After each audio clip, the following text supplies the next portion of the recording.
Hi, thank you so much. Welcome, everyone. This is session 2 of creating career pathways and using the updated adult education to workforce dashboard tool. We're delighted if you are rejoining us because we're going to be digging deeper into the work that we did on the 15th when session 1 ran. If not, and you're brand new, we will be doing a quick recap in the beginning and then diving right down into the work. So welcome, everyone. New or returning, we're delighted to have you. Next slide, please. So a big thank you. This is our program year is closing out today. This is our last webinar of the 21-22 program year. And so we'll start planning and delivering more in the fall, but we just wanted to say thank you from the full CAPE team who is all here on the webinar with you. And I'd like to give a particular shout out to Alexandria Wright, who will be doing the presentation today, and she'll introduce herself as she gets started. But a big thank you to all of you who have joined us prior to this or and supporting this year's professional development out of the WestEd AEP team. Next slide, please. So, and I'd like to also turn it over to some of the people who we would take a special moment to thank in supporting this work, because they have both informed, guided, participated, and really carried the load with us for this year. And that's Myra Diaz and Lindsay Williams from the Chancellor's Office. Myra? Thank you, Blair. Good afternoon. I hope you're all enjoying the summer weather and gearing up for the holiday weekend. I would like to welcome and thank you for participating in today's webinar presentation. As Blair mentioned, my name is Myra Diaz, and I'm the CAPE program lead with the Chancellor's Office. And my colleague, Lindsay Williams, and I work collaboratively to support the statewide adult education program at the Chancellor's Office. So we are excited that you can join us this afternoon to learn from today's wonderful presenters, and I will turn it back over to them. Thank you. So this is our agenda, and just because it's the last one and just because it's summer and steamy outside, we are still going to dive in deep and give you lots of content and some things to mull over over the next few weeks. So this is it. We're going to explore the steps to building the career pathways and career systems with equity, and a review of the California Adult Education dashboard details. And so that'll be that quick review. And then Lexi's really going to apply that knowledge by walking us through three different case studies of how we might want to apply and think about this, to think about building career pathways with an eye to equity. Next slide, please. And really our objectives are understanding and applying those different steps and the considerations for building career pathways and career systems with equity, and really considering all the data that's available to you to build career pathways within your program or within your consortia that are built on data and really serve your students' needs. And then also understanding and applying that through these 3 different examples. Next slide. All right, at this point, I'm going to hand it over to Lexi, and she's going to take you through the content of this. Lexi? Great. Thank you so much, Blair. I appreciate everybody being here today. And as Blair said, we do have a bunch of content, but don't let that scare you. This is really about interactive engagement insofar as how we're going to use this dashboard. Please feel free to unmute as we start moving through the exercises. You'll see I started with a pretty easy one like healthcare that we can all relate to, and then move into the more complex ones. So with that, I'm going to share my deck with you. All right. Okay, so we'll start with a quick review of, oops, my apologies. I'm going to stop sharing really fast. I had it on the wrong slide. Let's get that ready for you guys again. There we go. Okay. My apologies. All right. Let's do this again. All right, pathway planning. So again, a quick review of kind of what we did last time with those of you who were here with us last time. We had a couple steps and a couple ideas to keep in mind when we talk about building or enhancing career pathways with equity. What kind of information do we need? As you've recognized by now, WestEd and our little team here in post-secondary and workforce development really focuses on the application of data, right? And data-informed practice to address multiple issues, right? And multiple objectives when it comes to adult education. So given what we're really trying to answer is, given your local context, wherever you are, which career pathways and which enhancement strategies to accelerate movement along those career pathways offer the best opportunities to address the identified equity gaps for improved employment outcomes in your school. So we always want to look at local economic and labor market information, right? That provides us information on high demand jobs that lead to a living wage, right? And notice in a lot of what we do here in all of our dashboards, we're including your local living wage so that you can best understand what's going on. So it's not just those, what's the largest quantity of jobs out there and available for those who don't have a bachelor's degree, but more so, what are the specialized skills jobs that are paying the most for those without a bachelor's or associate degrees, meaning which one of those jobs pay livable wages, right? Which industries are hiring, and what are those career paths that are going to result in economic mobility in their local economy? We know that really, irrespective of somebody's degree or award or major, unless it's an industry credential or specialized skill, that they end up working in a job in their local community. So we need to best understand what's going on in our local economy. Then we always have our real-time labor market information. That's our job posting information that talks a lot about skills. And as we get into this dashboard, you'll hear why we're so concerned with skills. It is absolutely one of the categories that we classify adult education in, insofar as those skills builders courses. And it also tells us about the frequency of job postings per occupation. So it gives us a real nice feel about demand. And then finally, we always want to be mindful of all of our credentials from adult education to community college and university, those stackable lattice programs that need to be in short duration. They need to have labor market value within it of themselves. I'm going to talk a little bit more about this once we get into the dashboard. And they should be part of a structured pathway that's non-repetitive, meaning, if you're partnering with your local community college, if your adult school is hosted by your local community college, that students aren't repeating this classwork and these competencies in, say, credit bearing when they've already taken it in non-credit. Okay. So we have some steps kind of laid out for steps to pathway planning. And you'll notice in your chat box, Ayana is going to be placing in there some of these links for you guys to peruse just as I'm moving through them. So our first 3 steps, really, when it comes to pathway planning, number 1 is our CAPE fact sheet. You've seen other webinars about this CAPE fact sheet. It's got a variety of socio-demographic and socioeconomic as well as institutional transition data in there for you. And you'll see a little picture there in the right-hand side of this slide. So first of all, we want to identify our target populations.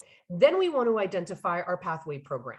And we start by understanding our target sectors, what's going on in our local economy, and what are those skills that are intertwined and high demand in that target sector. And then we can start to move to the actual job titles and better understand our occupational clusters. And furthermore, those valuable industry credentials that create greater earning potential, right, and value for the student in the labor market. So again, Ayana's probably placing both of those links in there, and we'll try to repeat those as we go through the lecture in case somebody missed them.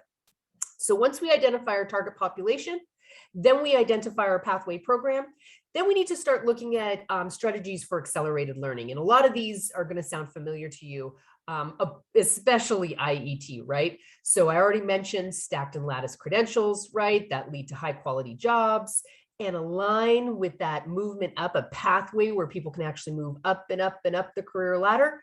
Competency-based education, such as pre-apprenticeship courses. Some of you may already be running those, or skills builder courses, as I mentioned earlier. It's a particular classification of courses that we have. IET or IELCE program, excellent model for accelerated learning.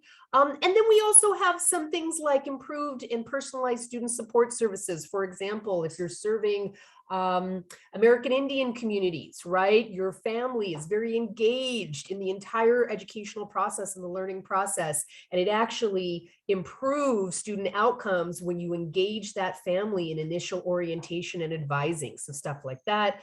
And then another one I thought I'd throw in there, online and distance learning, of course, for that rapid kind of feedback. After these first 3 steps, then we move on to the last 2. We have to you know this, I'm sure everybody on this call knows your workforce system partners, but I thought I'd put in here a couple more that maybe are kind of beyond your scope right now, or something that you might be interested in. Not just your workforce development board, but make sure that we're partnering with that AGCC, right? Because that's the entity that's actually placing students. Labor unions, industry associations, and economic development collaboratives are an excellent way to kill multiple birds with the same stone. You get all your employers in the room, you can ask them the questions, you can validate those industry credentials that you're looking to incorporate, or those skills that you're looking to incorporate into ABE programming. Your community-based organizations can help you connect with your target populations. And then, of course, entrepreneurial assistance, that's that complementary, supplementary skill set that most everybody in the United States needs in the modern era at some point or another. Probably at least 80% of your students are going to be somewhat in the gig economy.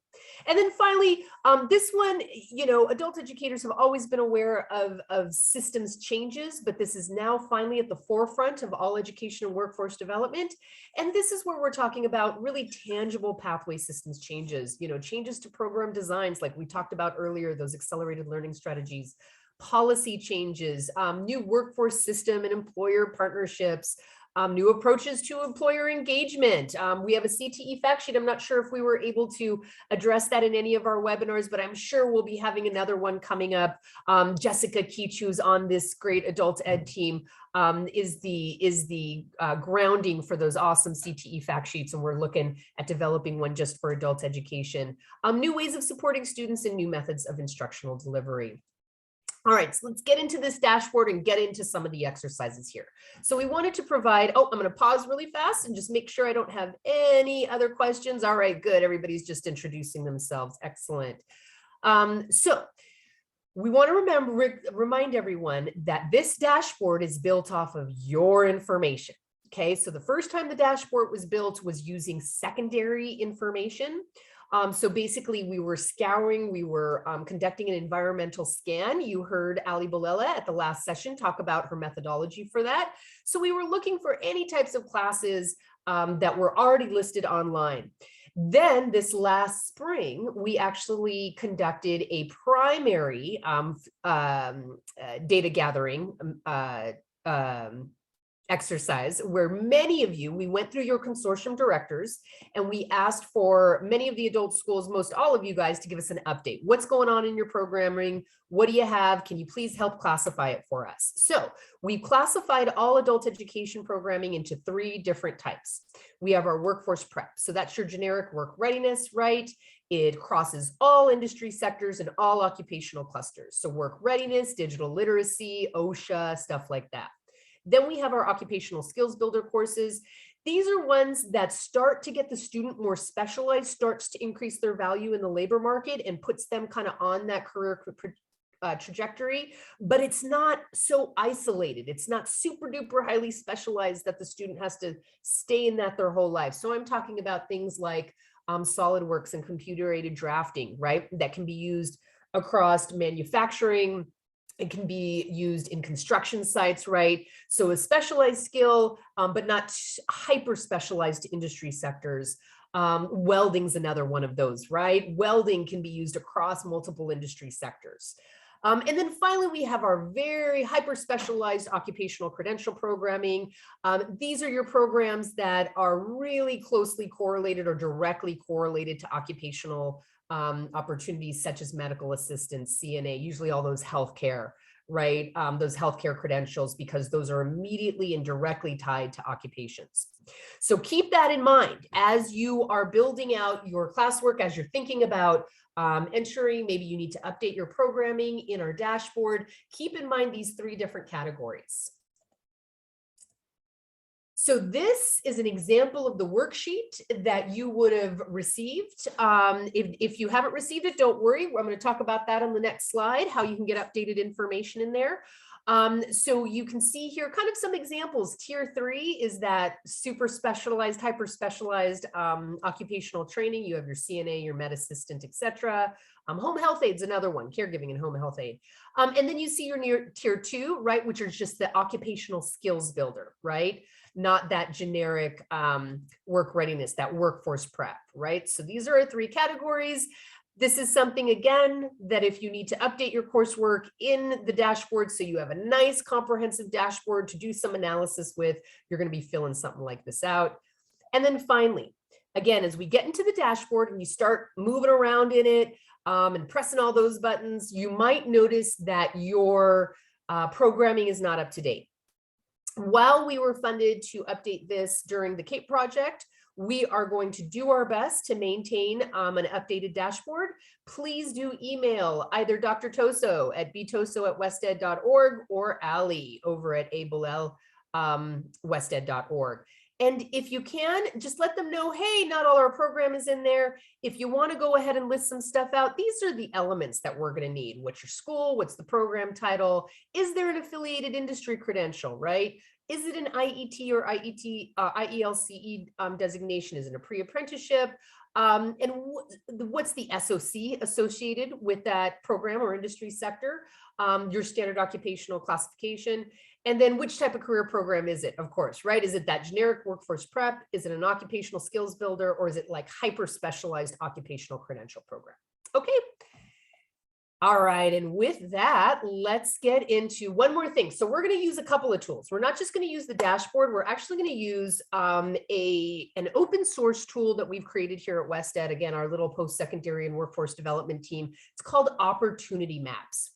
And I believe Ayana is going to stick a link right into the chat box where you can access this. I'm going to go through it too. So if you click on the link and you're like, oh my gosh, where do I go? Just hold on one second. I'm going to be there shortly.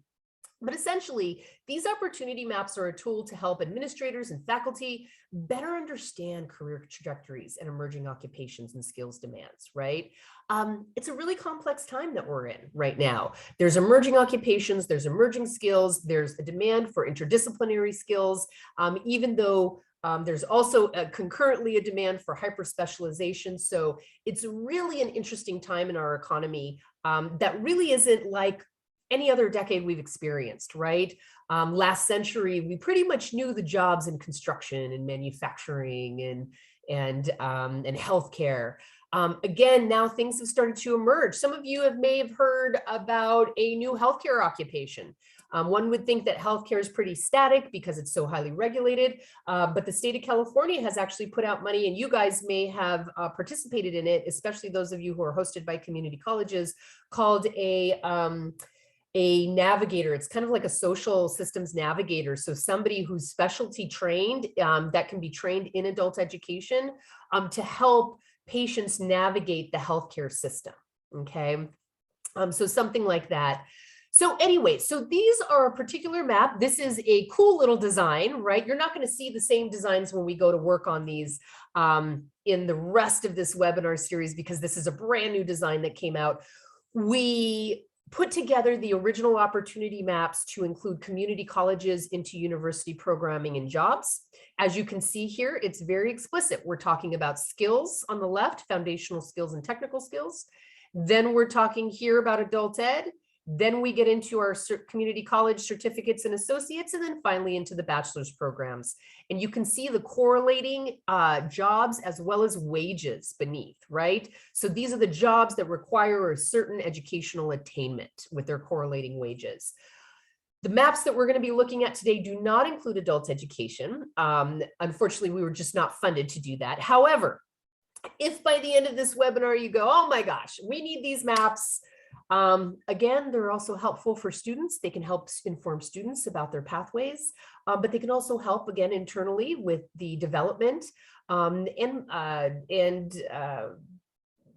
inquisition into career pathways, right? Always reach out to us. We would be happy to produce these for you. And we can be, we can discuss more details later. All right, so let's get into healthcare. Okay, exercise 1. I chose healthcare because again, it's the most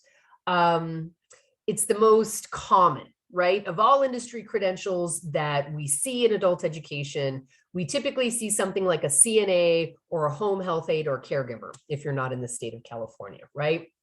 So I put together, again, here's the bit.ly link. If you scroll in your chat, you're probably going to see that again. Okay.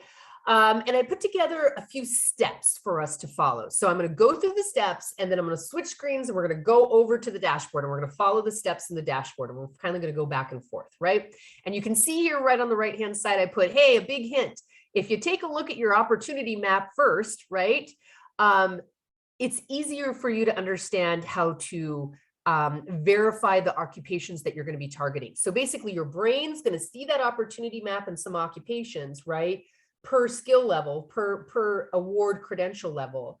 And then when you go in to use the dashboard, you're going to register some familiarity, right? So you're going to become more and more familiar with what's going on in that sector. So the first thing that we're going to do is we're going to query by sector and region. So you're going to choose the industry and then you're going to choose the region. Okay. And then you're going to query by entry-level education. So the first thing we're going to do is we're going to click on post-secondary non-degree award and we're going to click on high school diploma because that's most reflective, right, of the educational attainment that one's going to achieve at adult schools, right? Another quick note, if you begin with the 2 entry-level education categories that align with the adult ed awards, but then you toggle to like an associate degree or bachelor's, the dashboard will start to populate more jobs and it'll become clearer and clearer how to build out those pathways. Okay. And then steps 3 and 4, we're going to go down to the bottom of the dashboard and we're going to actually query by award type, right? So we're going to look at the adult ed educational offerings that come up once we query by sector and region. That third one of educational attainment level, right? So we basically have 3 things we're querying in the first 2 steps. And now we're going to look at what the dashboard spit out in terms of local educational programming. We want to ensure that we're identifying opportunities to either build new pathways, leveraging existing pathways, and certainly to reduce duplication efforts if we see a lot of that similar programming going on in proximity to one's adult school. And then finally, we're going to query by closest college and award type. You can choose your closest college if you feel like it, if that's super important to you and you think that your students are definitely going to go to a certain college, that's great. If not, you can kind of leave it open and it'll keep all the colleges in your macro region listed on there. But then you also want to choose award type, right? So you want to choose certificate of achievement, no award, non-credit program, right? And again, that'll help you to start understand what the available opportunities and options are to build out that latticed pathway program. And then finally, we want to look at the community college programs by occupational cluster, right? Because we can start to identify those stackable career pathways again. And like here, healthcare practitioners and technicians, healthcare support occupations, this will help students understand the actual job titles. And you'll see more differentiation when we get into the other exercises in the pathways. And then we have one final step here, right? And this is where we bring in the opportunity maps. So this is what those opportunity maps will look like once we get into this tool. But we want to make sure that we're sequencing the learning from ABE, HSC, GED into stackable education, career education courses that offer generalizable work readiness, occupational skills building, or industry credentials that pay livable wages. So as long as there's an opportunity to move up that ladder, okay?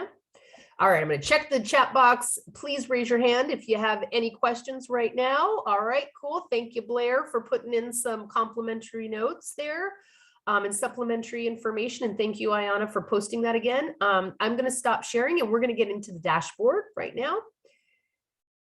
So let's, ABE stands for Adult Basic Education, right? So a lot of what we lecture on is once you understand your local economy, you can start to contextualize the reading comprehension, the writing, and the mathematics that is included in adult basic education to your local economy. So for example, and this is where the skills come in. This is where all of the research on what are the high demand skills in that industry sector or occupational cluster, right? Because we can start to better understand, hey, so if we have a ton of manufacturing around us, we could actually include an exercise in our activities for reading and writing that includes standard operating procedures, right? That helps interpretation, because that's one thing I know all employers are looking for. Can the person follow SOPs? So that's why I would talk about understanding one's local economic context and being able to meld that into exercises in ABE. Okay. So with that, let me get into our dashboard now. And I was on the fact sheets. Give me one moment. There we go. Okay. All right. So here we are in our dashboard. And this is how it's going to pop up for everyone. Okay. So again, this is open sourced. We're going to try to update this on an annual basis. If you notice stuff is missing, please do email us this summer. This is a great time for us to get that information in there. So remember, step one was the sector title, right? So the first thing that we're going to do is we're going to choose our sector. So the way this works out, if you only wanted to choose one sector, every box is going to be checked and you just want to check the only. So let's come down here and let's look for healthcare practitioners. Okay, so I'm going to check only there, but I want more than just healthcare practitioners. Why? Because I know that in the healthcare system that is constantly expanding in every single one of our counties, that there's actually more than just technology-based occupations. There's actually a lot of back office and administrative staff. So I'm going to want to check both healthcare practitioners and technologists, as well as healthcare support occupations. Okay. And I'm going to kind of leave it at that. And then I'm going to practice this for the San Diego region. So I'm going to come down here and I'm going to click only for San Diego. Okay. So as we can see, this board is updating. Okay. And so it's giving us, let's see here, everything queried under the sector title and the region. But I have yet to choose my entry-level education. So we can start to kind of see what's going on here. So let me look over here. And I want to uncheck some of this stuff, right? So I want to make sure that I'm unchecking graduate degrees. I want a post-secondary non-degree award. I want my high school diploma or equivalent. I want to uncheck my doctoral box. I want to uncheck my bachelor's. And I'm going to uncheck associate for now, because I'm just interested in those occupations and the wages for programs that I know I can offer at my adult school, right? So here we'll see in the San Diego region, based off of the MIT living wage calculator, we have $23 is our living wage for the macro region, right? Which I believe it's San Diego and Imperial counties, okay? Now, because San Diego includes Imperial County, I would strongly encourage those of you who are located, who, if you know, and we also have a quick guide to, by the way, we have a quick guide to understanding where your macro region is and where your school's located. I think maybe Ayana or Blair can probably put that link in the chat box as we continue with this lecture.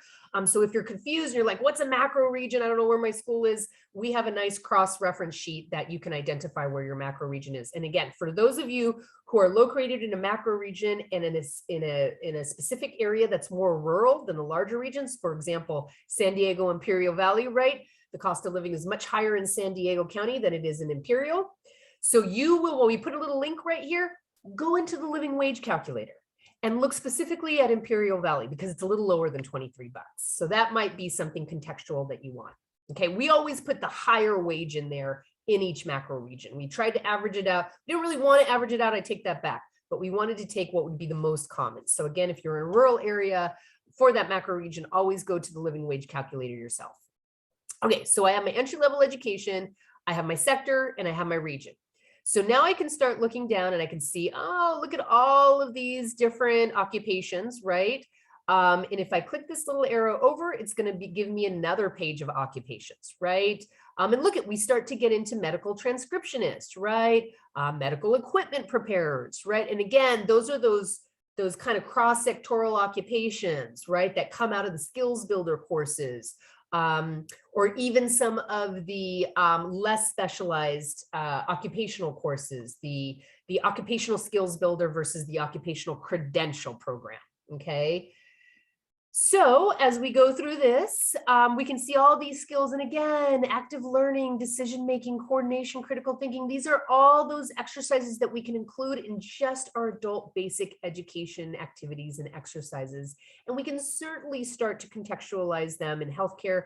Shoot, filling out a admittance form for a hospital is in and of itself a reading comprehension exercise, right? So anything that you can get to contextualize that ABE program to start building it into one of those occupational skills builders is really interesting. And then we come down here. So let's go down and let's remember our third and fourth steps. I'm sorry. So I already did our third step, which was the educational, the entry level education, right? But I want to come down here and I start to see, okay, these are the healthcare support occupation trainings and the healthcare practitioner and technologist trainings. And I start to see them all listed by the school name. Sometimes the hours of instruction wasn't available. Sometimes it was, and you can see here we have 75 different entries. So you can kind of scroll through all of these entries to see what's going on. We have a variety of different programs that are popping up here that all deal with this sector. Now let's come over here to our community college awards. So the last thing that we can do, right, is we can query by college and award type. So I'm in San Diego. These are all the community colleges that are serving the San Diego Imperial Valley macro region. I'm just going to kind of leave it at that for right now, but I'm going to come over here to award type and I'm going to unclick some stuff. I'm going to unclick transfer degree.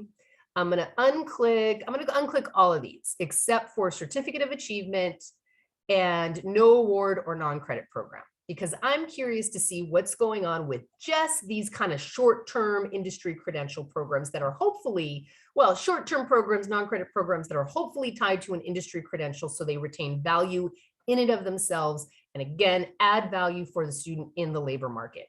And so I can start to see here, there's a lot of certificates of achievement. There's 79 different entries here.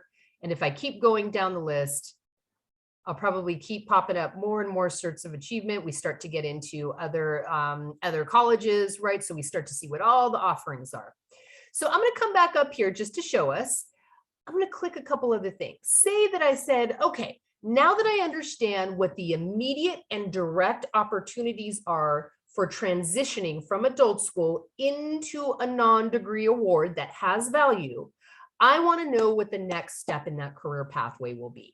So I'm going to go ahead and check here a degree or a S degree, or AS for transfer. I do believe nursing science and healthcare science is usually under AS. Okay. And I'm just curious about that. And you can always, let's go ahead and separate them. Let's just do associates of science right now and see what pops up. Go ahead, Blair. Quickly, there's just a question from Janae. I think she was asking about how with the work experience and checking them, and she wanted to know, should she leave the work experience search as both none and less than 5 years? That's a great question. And let's go back up and talk about that. So here you can see a couple different things now started popping up, the associates, but let's go back up to that work experience. Okay. There's a reason why I left it blank, and that's because it's really based on your school. So we all know that work-based learning is the hot topic, right? So many of your programs, particularly if it's an IET program, right, you're going to want that work-based learning in there. So work-based learning can include anything from a paid internship to job shadowing to a plant tour, right? Just exposure. When we talk about building career pathways with equity, those are some of the things to keep in mind, right? That students being able to articulate their actual skills, students being exposed to new careers and opportunities, those start to fill the gaps that are left by inadequate social capital when it comes to equity, those equity conversations, right? So if you know that you are dedicated to work-based learning and you have the capacity in your adult school, let's go ahead and uncheck the none, and let's just check less than 5 years. All right, so there we go. There's no jobs that require work experience. So if you're curious, you're going, oh, well, should I apply for more WIOA funds? Do we need more capacity? Do I need to get monies from elsewhere? Because I'm going to have to include some internships or job shadowing or plant tours or whatever it is. This is a great way to best understand that. Now, when we lift this up, let's see, to associate degrees, let's see if anything pops up, right? So nothing really changed here, okay? So most everything is built in at this point, okay? So if we change this and we go only no work experience, that's when everything comes back up. So I hope that answered your question in kind of a roundabout way. It's basically a way for you to explore what capacity is going to be needed for the career pathways that you want to focus on. So it'll tell you whether or not that work experience is required. Okay, excellent. Okay, so with that, we kind of queried through everything. So I'm going to go back over to my opportunity map. So I'm going to actually, I take that back. Let's go over to our opportunity map. So right here, Ayana put into our chat box the link to our little team site here at West Ed, okay? And it should take you directly to this page, right? Designing meta majors to reduce equity gaps. You're going to scroll down here. It gives you a lot of information on how to use these things, but we'll just start using them. And you're going to go all the way down to explain the relationship between education and jobs. So this again is the tool here, okay? Because we're focusing on San Diego Imperial, I'm going to click on that. And again, this is open source. And I'm going to see all of the meta majors for San Diego Imperial macro region. We have a lot of metas and macros now in our vernacular, don't we? And I'm going to come down over here to health. And if you click on that, it's going to pull this up for you. Now, remember, it doesn't have adult educators in there. However, if you would like these maps contextualized to your school, just contact us. Please contact Dr. Toso. We could probably do it for a small amount of funding. This happened to come from another project. So we thought this would be a helpful supplementary tool for you guys. So again, here we can see all the high impact skills. We can see the technical skills. We can see exactly what's going to happen once that student gets that certificate and which jobs they'll be headed to. We know darn well that in adult school, you can train for CNAs and home health aides / caregivers, and those will lead to occupations. They're not quite living wage occupations, but they do start students on the pathway, right?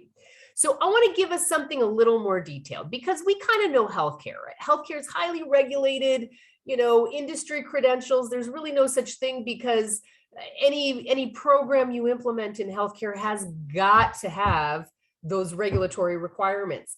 What I really wanted to make sure that we learned from this, though, is that, remember, you can have a healthcare pathway that doesn't end up as a CNA and a nurse. You can have a healthcare pathway that shoots a student through into medical assisting and then further into administrative and back office stacks, medical record keeping, right? You can offer that adult schools. You can offer transcription in adult schools. And then that can move them on into a pathway into a bachelor's for healthcare administration, and ultimately, if they wanted, into that master's, right, in public health. So just want to make sure that we do have keep that in mind, that we have multiple, it's technicians, but it's also that administrative kind of understanding and critical thought and knowledge of your Microsoft Office specialist. So that's Microsoft Office specialist industry credential is something that you could offer through an IET program that would be an occupational skills builder course that can cross over several sectors, including healthcare. So I'm going to stop for just a moment. I'm going to read, Nancy had a good chat in here. One of the barriers to inclusion that the SOCRC has been experienced, particularly in healthcare, is the cost of participation. Absolutely. For example, vaccination. Absolutely. Any suggestions? Yes. Let's see. Health is not. Oh, the LA Health one. We'll have to look into that, Mr. Bishop. Sorry about that, or Ms. Bishop. I'm sorry. Which CJ, whichever one you are. We'll have to look into the healthcare one for Los Angeles territory. Insofar as helping, I've actually myself. So I didn't give a a full background of myself, I've run adult education programs and developed IET programs for community college hostings, adult schools. And what we've done for the healthcare stuff is we actually were able to buddy up with contract ed, because we're always conglomerated into the same thing. So economic and workforce development divisions typically do host adult schools, and buddy up to them. They were able to give us a little funding for the uniforms and the vaccinations. And then I will also mention through your consortium, this is something that you can posit for your consortium. All of the funding that comes out, you know how we get a little extra every year, right? And everybody, depending on what your process is at your consortium level, perhaps you can put in for a little extra funding to subsidize the cost of that. Students, to your point, students absolutely shouldn't be paying for this, right? That's part of filling that equity gap, right, Nancy? So finding the money to subsidize the cost of the uniforms and the vaccinations is absolutely critical. The California Community College Chancellor's Office also offers grants that can be used in coordination with pre-apprenticeships going down into adult schools. So don't forget, you guys all have a community college sitting on your consortium that could also potentially help subsidize these costs. I'm going to hand it over to Blair for another comment here. Yeah, thanks. It's a great question. And we're always sort of plugging away at finding places to actually support some of those costs that aren't necessarily considered when we talk about education, all of those surrounding costs. But we have found that programs partner with employers, even if it's just, they aren't necessarily guaranteeing a job, but they know that there are openings and they are willing to invest in educational programs, that they have been very helpful. Also finding community partners that have an eye to the particular industry for that you're looking at. So for example, manufacturing, some of the associations will help out with those costs, or there will be sort of collaborations among organizations that don't necessarily include adult education. For some reason, we don't always aren't always at the table, but then beginning to explore those collaborations that are really looking at intentionally building pathways and opening up opportunities and creating talent pipelines, that they can also be really excellent partners because they have more funding, that doesn't have as many constraints as you were talking about. So Nancy, as you said, yes, I think that there are always these constraints around funding, although I check in on your Title II, your AFLA funds, because sometimes those can be expended in different ways separately from CAPE, but that would also be something that you all might want to have a conversation with your leadership, Myra, to sort of put you forward. Also, CDE has Carol and Zachary. They also have a different look at how CAPE funds should be expended. So maybe also talking with your leadership and explaining like how these things impact your enrollment and the success of learners. Thank you, Blair. And that's such a great conversation to have, because what is that reflective of? Step 5 of pathway planning. This is exactly the conversation about identifying tangible pathway system changes to address equity gaps. So Blair mentioned a couple there. Another one could be in partnership with your Workforce Development Board and AJCC.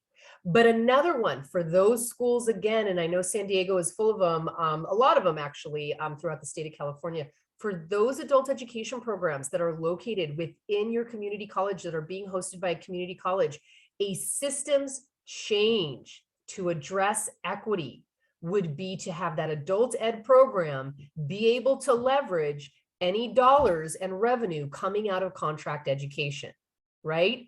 Because again, economic and workforce development encompass contract ed, non-credit, and adult education, right? That's really technically what's housed in economic and workforce development.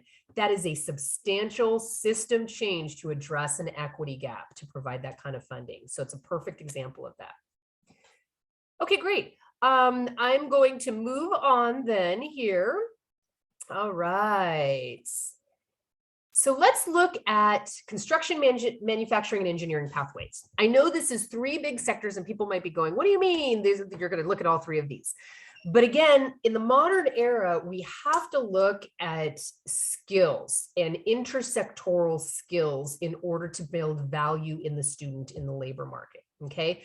So versus what we did in healthcare, I'm going to do something slightly different here. The first thing I'm going to do is I'm going to look at my opportunity map. Okay. So for those of you, whatever schools you're in, you have that little link to your opportunity maps. I pulled up here, again, we're looking at San Diego Imperial area, right? I looked at engineering, construction, transportation, and manufacturing. The reason why they're, again, cobbled together is because they're very, very similar foundational skill set, right? It takes a while to get hyper specialized. So we see our common skills here, right? Communication, you're always going to see communications, and you're always going to see Microsoft Excel. I've been doing this research across the country. Microsoft Office specialist exams, Microsoft Office, Microsoft Excel. These are cross-sectoral in demand. You may not think about it, but the reality is manufacturing plants are using Excel for inventory, right? Their ERP and MRP systems, right? The resource management systems. They're always using something that's kind of Excel based. So making sure that students have that digital literacy and that they can articulate that is helping to fill that equity gap. Okay, so we have our certificates here, right? We have our middle skills jobs in the areas that match up those certificate skills with the approximate median wage, okay? We did look at, I take that back, median wages for the associate degree jobs and the bachelor degree jobs. We did look at the bottom, I believe, quintile of wages. So it's kind of a starting salary. So if that makes sense, instead of looking at the median or the average, we looked at what that bottom quintile is going to be paying. And that's probably a good approximation for that entry-level starting salary. Okay. So we can see here, we have a lot of different stuff: avionics tech, industrial engineering tech, civil engineering tech, electrical engineering tech, architectural drafters, all that good stuff, right? For associate degree jobs. And look at here, CNC, machine control, CNC programmer, right? This also, I know because I've been working in this field for so many darn years and doing industry credentials for so many years, that it's not just the CNC programmer, it's the CNC operator that also pays livable wages that you can get straight out of adult school. You know, I've seen adult schools offer SolidWorks actually as an IET or career education program as well, which gets you right into some of these really good paying middle skills jobs. Okay. So I'm going to go through the stuff again, and then we're going to go through the dashboard, right? Step number one, query by sector, then region. So we're going to look for our sector, and then we're going to look for our region. Step number two, we're going to look for our entry-level education, right? So we already looked at our opportunity map, so we're kind of familiar with the occupations that we're going to see. We're going to query our two entry-level education categories, and then maybe toggle to best understand what's going to go on after they complete these. Then we're going to look at our adult ed regional program offerings, make sure that we're filling a gap, we're not duplicating anything, and make sure that we're leveraging something. And then step four, oh, sorry, here, that should be a four. We're going to query by closest college and award type, right? Again, you can choose your college or you can just choose the award type, okay? And that again will help us understand how to build those stackables. We're going to look at the community college programs by occupational cluster, right? And so this is where I was talking about when we start to speak to students, because let's be honest, right? We're educators. We're not in economic development. We're not industry professionals. So this may be kind of foreign, right? Our specialty is reading, writing, and arithmetic. We're being asked in the modern era to become far more contextualized. So again, that's the purpose of this tool, the purpose of the dashboard, the purpose of the opportunity maps is to help you as the educator really develop a specialty in helping to contextualize your curriculum and adult literacy to your local economic context that further creates better outcomes and transitions for your students. So here we see architecture and engineering occupation, installation, maintenance, and repair occupations, production occupations, and then construction and extraction occupations. So those are all separate little clusters, right, that our students may not even be aware of. And then finally, we want to make sure that our sequencing in ABE, HSC, GED, or those IET, IELCE programs are moving into stackable career education courses. Okay, so stop sharing and we're going to go back over to that dashboard. Okay, and let's come back over here to our, Let's go right over to that dashboard. Okay, there we are.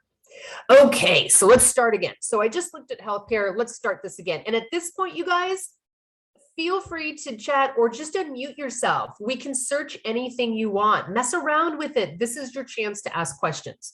So let's come back up here. We were looking at manufacturing, construction, and engineering. And again, one of the reasons why some of you may go, oh, we always have our economic developers and our workforce boards focus on this manufacturing stuff. And really the team assemblers that are the entry-level jobs, they just don't pay livable wages, gosh darn it. Well, the reason why they're focusing on this, and you are absolutely correct, in most instances, team assemblers do not pay a living wage, especially if you're in an urban area. If you're in more of a rural area, maybe you're going to get closer to it. And with you add in the benefits, remember the federal government is defining our high quality jobs as livable wage, as well as full benefits, right? With a career trajectory. But the reason why your local community typically focuses on it, your workforce board, your economic development collaborative, is because construction and manufacturing and engineering, they create a lot more worth than services and a lot more value. And in this country, in this capitalist society that we live in at the national level, we are gauging our economic health by our economic growth. And economic growth is in turn indicated by that lovely indicator that I'm sure all of you guys know about, our gross domestic product, or GDP. And what is GDP?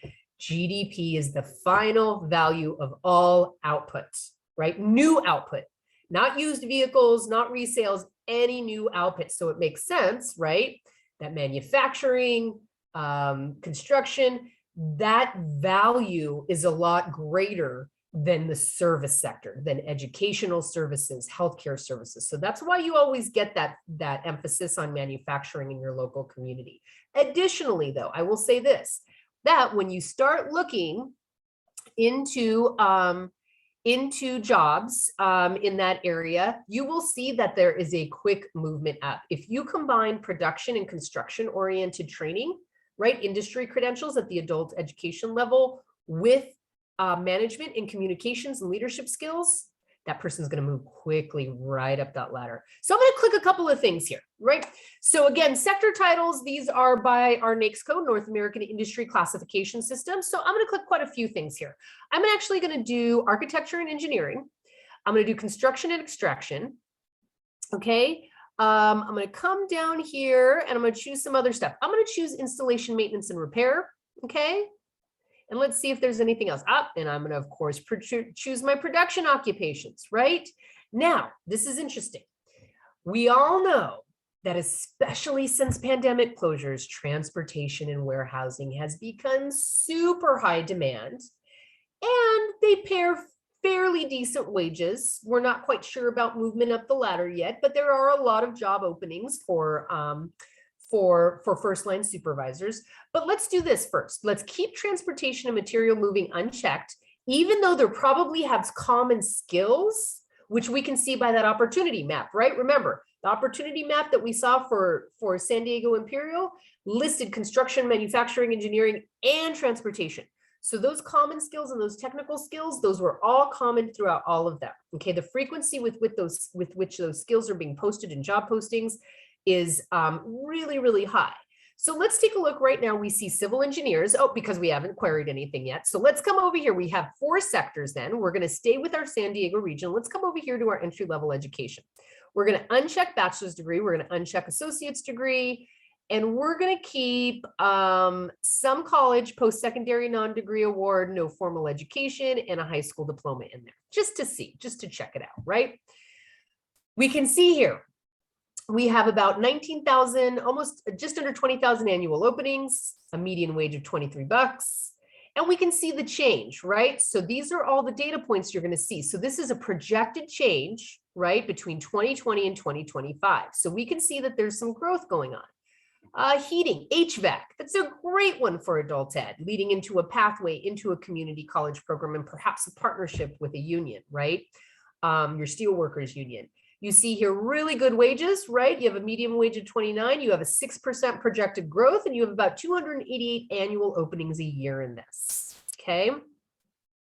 We see drywall and ceiling installers here too. We see operating engineers and other construction equipment operators. You can start to see the myriad, right, of sub-occupational clusters within this sector. So essentially your students, by providing educational programming that covers the foundational skills. So for example, you could do NCCER, right? I've done that in adult education before. That's the national, oh gosh, I forget, National Center for Construction Education and Research. It's a nationally recognized industry credentials. Many unions accept that, recognize that. So your general laborers union, your construction union workers, right? So if you did something like that, that doesn't still mean that the students just stuck in going and being a construction day laborer, right? They have all of these other potential pathways. They can move after completing an NCCER basic training, they can move into maybe electrical technician training at their community college because those foundational skills are the same, right? They can move into installation, maintenance, and repair jobs, right? Industrial machine mechanics is still another very similar stuff, right? Diesel mechanics. So again, here we see all of our skills and we see this myriad of job opportunities for our students. So let's come up here. I'm just curious. Let's actually add, I wanted to add transportation and material moving. Let's see if that adds any other jobs in this region. And sure enough, there you go, packaging and filling operators. So low wage, right? Low average wage, less of a growth, but we're seeing some steps. So again, it gives you an idea of what's happening, okay? So let's move down here to steps 4 and 5. I'm sorry, steps 3 and 4. So I'm gonna leave it at all the adult schools. You can see production, occupations, construction, installation, architecture, transportation, and material moving. You can see what's going on with about 29 programs in production, okay? It looks like, let's see here, we have, let's look at a couple of these here. We have a lot of plumbing, pipe welding, which is fine, auto body refinishing, painter apprenticeships, textile, manufacturing, electronic test technician. That's huge right now. Don't forget, everything having to do with automobiles in the 21st century is electronic. So if you do an automotive program, that's actually a pathway into electronic production, right? Electrical and electronic instrumentation, technician instrumentation. There's all sorts of intersectional skills going on in the 21st century that are really, really cool for students. And then if we move over here to community college awards, we had over here checked our associate degrees. So let's go ahead and uncheck those degrees because again, we want to see where our pathway is going to start for these students. And we see here we have automotive technology, we have surveying, that's a great one that can go across, right? So understanding surveying, you can start to understand land usage. So that kind of those skill sets that are going into that could conceivably lead into a government job as well. Wastewater treatment operations, gosh, we are in a time, right, where water and wastewater operators are absolutely necessary. And a lot of the skills that you're learning in there, for example, overlap with things like photovoltaic, system design, maintenance, and installation. I used to run an adult ed program over in Arizona, and we did 4 different levels of water and wastewater operator training. They're typically regulated by your state. So all you have to look at is your state Department of Environmental Quality. And they'll tell you basically the books and the tests that the people are going to have to take. They offer great wages. And if you have a community that's really interested in renewable energy and there's going to be some investment in it, if you also do, I've also done a photovoltaic system design, installation, and maintenance, again, through adult education. You can go through NABCEP, NABCEP, that's the North American Board of Certified Energy Practitioners. I've had water, wastewater operators go through the operator exam and then come over and take the photovoltaic because now they're interdisciplinary, right? And now they understand even more. A lot of water and wastewater systems are being energized through photovoltaics and solar panels. So again, you see that interdisciplinary nature of the different sectors and subsectors that we might not have noticed last century. Okay, all right. Nothing chatty here. And we'll go down here. We don't have any skills builder courses that are popping up, probably because this is kind of a specialized area, same with healthcare. So we'll check out in our next exercise what's going on over there. Any other questions about looking at engineering, construction, and manufacturing through the dashboard and using the opportunity maps as a supplementary tool to help us kind of understand what's going on here? I'll pause for a second. I see there's 240 jobs listed here. Just out of curiosity, I'm going to keep going and I'm going to see if I can get to, yep, here we go. Your CNC tool operators, your machine setters. These are all pretty decent wages. Here you go. Solar photovoltaic installers, right? We have, that's a hot thing, right? Residential law in the state of California now requires any new construction to have solar panels on it. Right. So if you are thinking about an entry-level construction program, again, I would encourage you to use NCCER because it's nationally recognized credential. And then from there, maybe piggyback on a NABCEP, North American Board of Certified Energy Practitioners. If you're interested in that, I can put the links in the chat after we get through our next exercise. I was structural metal fabricators and fitters. Those are all your weldings. That's custom steel manufacturing. Don't forget, here in California, particularly in Southern California, we have tons of defense industry, right? We got lots of naval bases. They're always looking for welders and structural metal fabricators. If it's not through the defense industry, it could be a contractor through the defense industry. So lots of small and medium-sized businesses that are looking just 1-2-man operations, sometimes typically under 15-man operations, definitely under 30. They're always looking for structural metal fabricators in those welding courses. And if you do welding, I'm sure you guys all know, make sure it is associated with the AWS industry credential. I wanted to keep moving around here. We get the surveying and mapping technicians again. Right. Remember when I mentioned SolidWorks and auto computer aided drafting, AutoCAD, right? It's not just for designing a steel product widget that's going to go into a CNC machine, right? It can also be used as mapping for photovoltaic system design. It could also be used as mapping for land development. It could also be used for all these other things. So SolidWorks is a really interesting, computer-aided drafting in SolidWorks is an interesting industry credential because you don't necessarily have to end up in like, oh, I'm making a widget. People use these for aftermarket auto parts all the time. Clutches. I know I used to work with an employer that did apprenticeships with us through adult, moving from adult ed into the community college that hired interns, right? Paid interns coming out of our SolidWorks exams and our AutoCAD exams, okay? So this is all very feasible for adult schools. And again, funding is always an issue. Capacity is already an issue. But when you go into designing these pathways, I strongly encourage you to look at something like construction, manufacturing, and engineering, because this is where the livable wage jobs are. There's absolutely industry credentials that you can apply at the adult education level, like I mentioned before, and create pathways up into those community college programs where you have a lot more. They're going to get a little bit of repetition, but not much, right? And they're going to keep moving and building those skills right up that ladder, creating better economic mobility. Okay, so let's go into our last exercise here. Okay. All right, we just have clarification on CAPE funds. And again, that's perfectly fine. I encourage you to work with your community college on systems changes, to work with that contract ed funds, which are unrestricted funds. It's a great way to change the system to address those equity gaps, okay? And I know Blair is also putting in a lot of other ideas for you guys. We understand funding and capacity building is the hardest thing here. Okay, so I'm going to go back over to the PowerPoint. Let's get into our last exercise here. Okay, so we went through our construction, manufacturing, and engineering pathways. Let's do from current slide, right? And again, please reach out to us if you're interested in those opportunity maps and contextualizing them. Okay, one more exercise here that I chose very particularly. So we went through healthcare.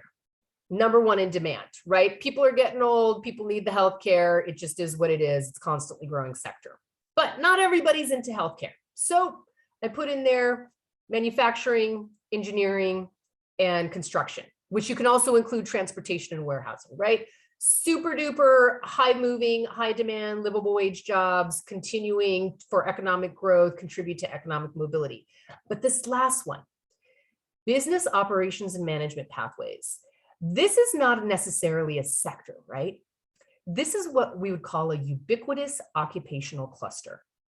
So I mentioned earlier, and for those of you who've been in other webinars in this series, in this CAPE series, you probably heard me mention that Microsoft Office Specialist, MOS, it's an industry credential through Microsoft Office. When you look at the skills that are in demand across these business occupations, right? Remember, there's no business industry sector, but there's a business, a ubiquitous business and administration occupational cluster. You're absolutely going to need that Microsoft Office Specialist. I would encourage you to include it as an occupational skills builder course. Because again, just because you take that course doesn't mean you have to go into administration. You can go into construction or production, right?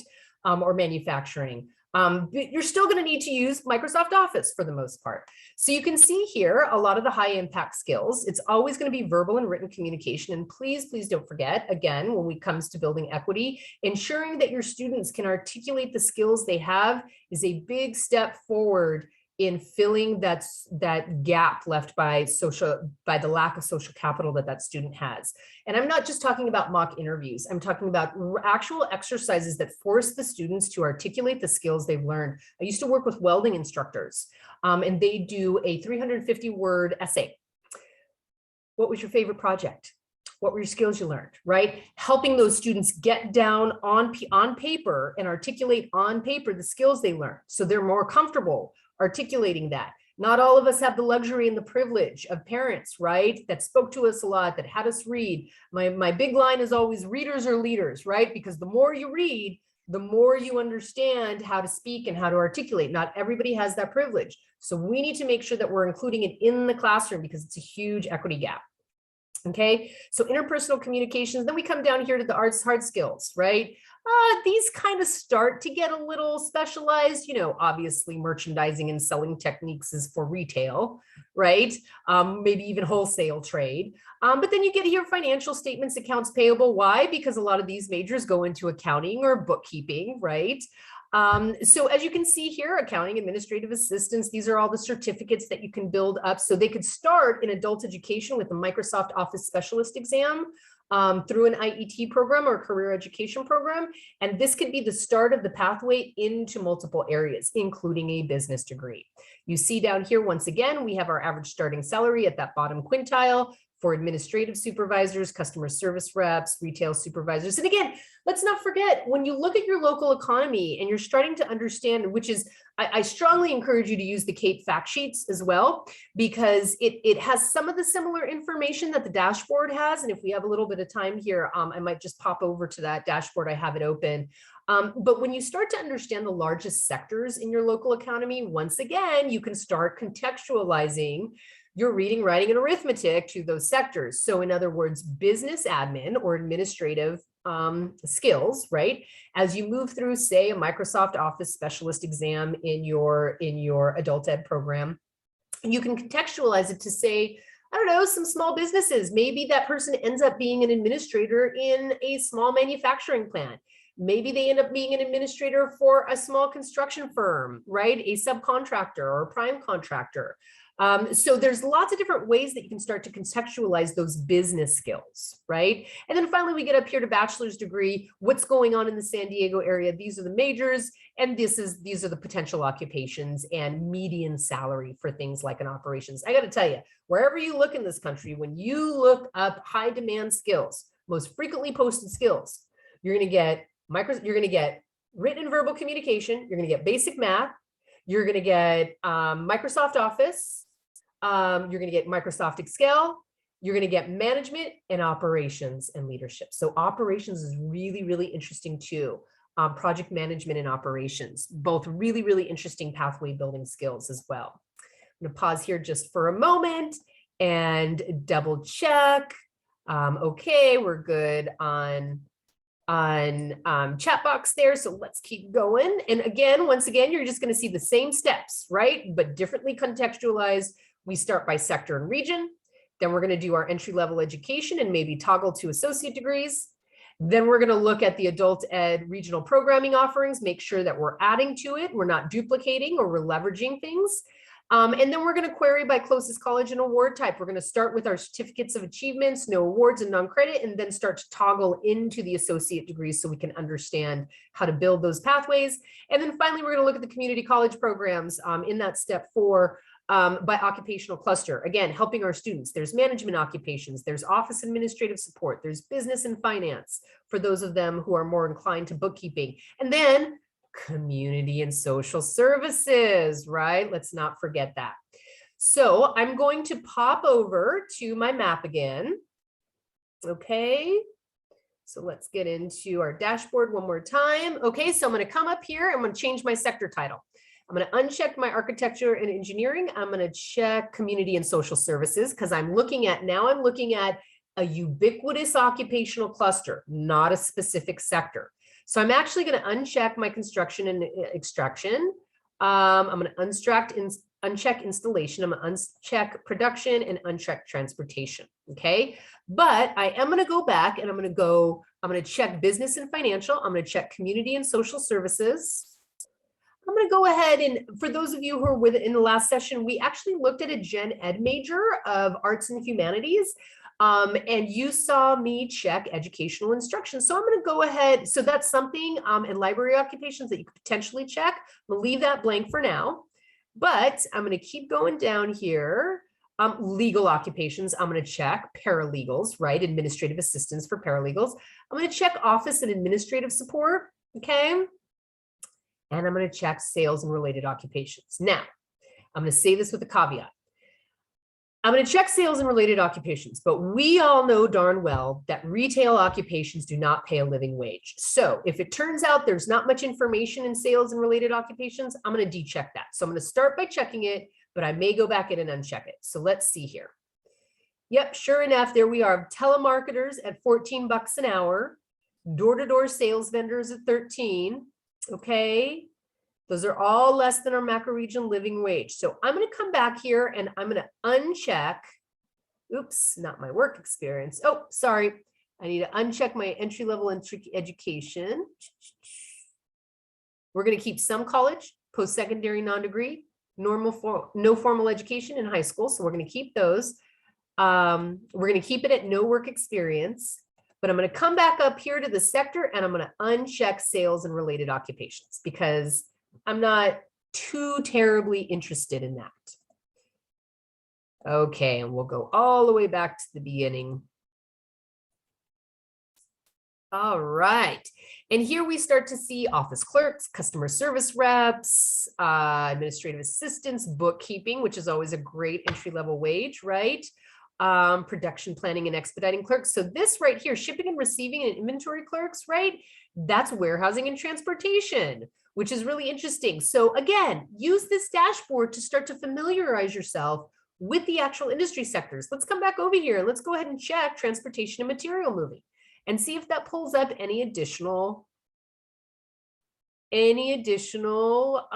jobs for us. We still have the stockers, laborers, freight and handlers. All right, so it just pulled up that very entry level one, probably because we have the whole no formal educational credential unchecked. So let's uncheck that. And just out of curiosity, see what happens. All right, so it starts to get rid. So see what I'm doing? By process of elimination, I'm starting to get rid of all those really low level, entry level skills. Remember, adult education, you're not necessarily the bottom rung, right? When it comes to the job market. Please pardon a little rescue kitty in my background. So remember, you're not necessarily the general entry level job. Yeah, that might be HSC, GED, but you want to focus on those IET, those IELCE programs, right?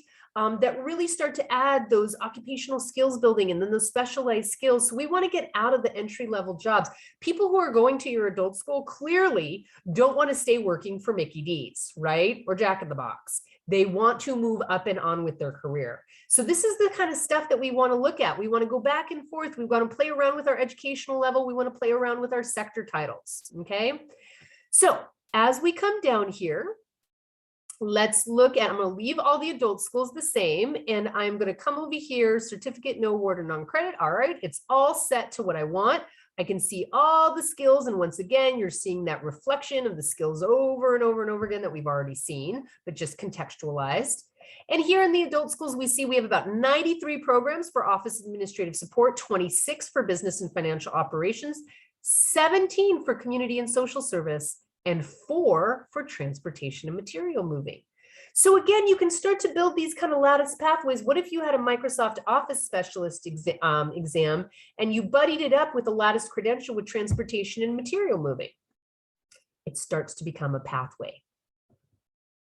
So we see over here, our community college awards. It looks like we have a ton over in administrative support, 712. And again, we don't have to keep necessarily everything unchecked, right? We're looking for industry credentials. They add the most value. So we know that industry credentials are likely included in non-credit programming and things with no award, right? And sometimes even our certificate programs. So that's why I have those checked there. But we can absolutely, once we've looked at this, right, we see our bookkeeping. That would be a great one to funnel students right into. I'm sure you guys already do. Oh, we have look at this one. Grossmont has retail management. Very interesting, right? It gets you into those management positions. Okay, so then we come up here and say we wanted to now take a look at that next step up. How are we building that pathway on that opportunity, that career pathway roadmap? I'm going to check AA degree and AA transfer degree. All right, and we start to see more of a sociology tilt. Notice I chose AA instead of AS. So it's popping up things that come into sociology and social work, right? So if that's one of the directions, right, we have a nice entrepreneurship certificate here too. So if that's one of the directions, right, that's a pathway for your students. But then if we come over here and we unclick our AAs and we go to the AAS degrees, let's see what that pops up for us. Might be a little different. All right, sure enough, we've now moved away from sociology and we're moving into a pathway for accounting, financial services, paralegal studies, right? Environmental science studies, general business and real estate. So again, see how the generic work readiness builds into the occupational skills builders that you guys are offering at the adult schools, right? Which can start to further build into the specialized skills development through those credential attainment that are those programs that are associated with an industry credential. And then they start to branch out, right? So right here in the second level that we classified, the occupational skills builder, at that point, that student has several different options, right? You take your Microsoft Office, you take maybe, what else do we have over here? Workplace professional, let's see, some business software, Microsoft Windows, stuff like that, right? You have that in the occupational skills builders. Then maybe you do an IET for something in that includes the Microsoft Office. And then you have two pathways. You either go into financial services or you go into sociology, right? So now we're exposing the students, which is also a critical equity gap. It's a critical gap in social capital these students don't have. It is well established that one of the biggest equity gaps we have is that lack of social capital to exposure. And we can all relate to that, right? You don't know what you don't know. So if you're raised by parents who have only exposed you to a couple jobs, or it's just the average everyday life of a person that you go, doctor, lawyer, fireman, policeman, right? Remember all of those, the antiquated 4 occupations that we used to think about? That's a critical equity gap that we must fill. So this type of pathway planning and this exercise, this investigation using this dashboard with the supplementary opportunity maps really starts to fill in all those gaps and create multiple pathways for students so that they understand, A, they're not getting shoved just into a vocational career because they happen to end up starting in an adult school. That there's a pathway right up to graduate school, should you choose. But there's also very valid industry credentials that are lattice that are going to give you interdisciplinary knowledge and nationally recognized knowledge by employers, right? That's the thing about those industry credentials. It's nationally recognized, employer validated, and employer recognized. The only other option is getting out there and shaking the hands with all the employers and ensuring they know your school and that they know the programs and the competencies in your programs, which is much more energy consumptive, right? Much more time intensive than just using a national industry recognized credential. Okay, now, since I'm going to pause really fast here in the chat. Okay, entrepreneurship can also be a good opportunity for a formally oh, absolutely. I am a huge advocate. In fact, Blair and I are working on, as we speak, trying to find the funding and the time to really investigate and develop a good adult education IET in entrepreneurship. Something that is nationally recognized, something that is advocated for by the federal government, maybe even by the US Small Business Administration, because again, 80% of your students are absolutely going to end up in the gig economy. And these are essential skills for economic mobility. Okay. Okay. Yep. And Blair already covered that. So with that, I'm going to pop over to the CAPE fact sheet just because we have 1 or 2 more minutes. Can everybody see this CAPE fact sheet? Just give me a thumbs up if you can. I just want to make sure my screen sharing is still working. All right, thumbs up. Great. Thank you, guys. I want to make sure that we remember when we come over to here, this is how we start. Remember step 1 for pathway planning with equity. What's our target population? This is where we come over here. We look at our community. We look at what's going on with our foreign born, our limited English, especially our near or less than poverty level. We come over here and we start to look at who we're serving by school and versus what's going on in the population. My most favorite one is the adult ed transitions. Can't tell you how lucky you guys are in California to have this information. I've been working with schools in Texas and North Carolina and Colorado. Nobody has this information, and it's so valuable, especially when we're looking for planning with equity. And then we come over here to our labor market information that I wanted to remind you. So remember here, we were looking at 10 largest industry sectors. So if I choose San Diego, if I just choose San Diego alone, let me uncheck that. I'm going to check San Diego Imperial. I'm going to come down here. That's my macro region. And lo and behold, there's my 10 largest industry sectors. Now, we didn't put that in the dashboard because you have it in the CAPE fact sheet. So again, this is how you use both tools, right? And then you combine it with that opportunity map, and it starts to give you a really nice understanding of how to contextualize, again, that ABE program, where to go with your IET, IELCE program, and how to build out those pathways. And it also gives us our fastest growing occupations here, as well as that 5-year change that we offered to you. Okay, and I'm going to stop with that. It's been a lot of information. Any questions? Is there something more that we could offer that would be helpful outside of supplementary funding sources for all of that equipment that's needed for a lot of these careers? Well, unfortunately, Rhonda, I believe this is our last workshop under the CAPE program, right? Though WestEd and our little center here, our Center for Economic Mobility, will likely be producing some additional webinars coming up, probably late summer, early fall, that will continue this discussion on adult education and building pathways with equity. But for this exact sponsorship through the Chancellor's Office, I believe this is the last one, and I'll hand it to Blair. Yes, thank you. Although we certainly take suggestions because the work will be continuing, and Scully Tapp and Myra Diaz and Lindsay will be helping to drive and inform this work as well. And I know that they are really looking at the field for suggestions towards this.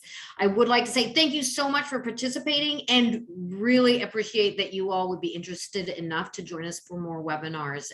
We think it is a super cool tool. And as Lexi pointed out, there are several of these tools that are really essential for the work.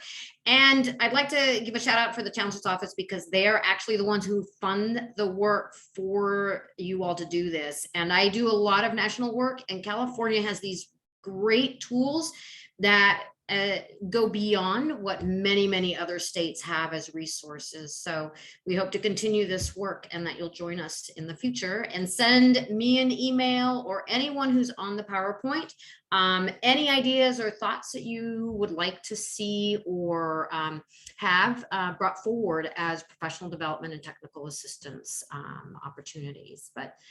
And other than that, we are very grateful. This has been an amazing year. People have participated in the webinars in a 3-year planning, and really we know that that's a full year. And so appreciate the time that you all have taken to both look at our tools, use our tools, and provide feedback, not just on this dashboard, but on the CAPE fact sheets, on the AEP dashboard. We do take that feedback and inform our work in the present as we can, and then also moving forward. So thank you, and we really appreciate it, and have a great summer, and be on the lookout for our offerings coming up late summer and early fall.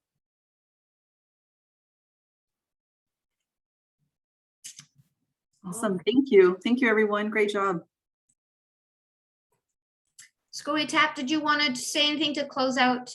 Sure, I'll go ahead and close out. Thank you, everybody, for joining us and attending. Again, thank you to our facilitators, the WestEd team, and the Chancellor's Office for being present. We popped in the evaluation link multiple times. So please just take a few minutes. It really does help inform how we move forward with all of our professional development offerings.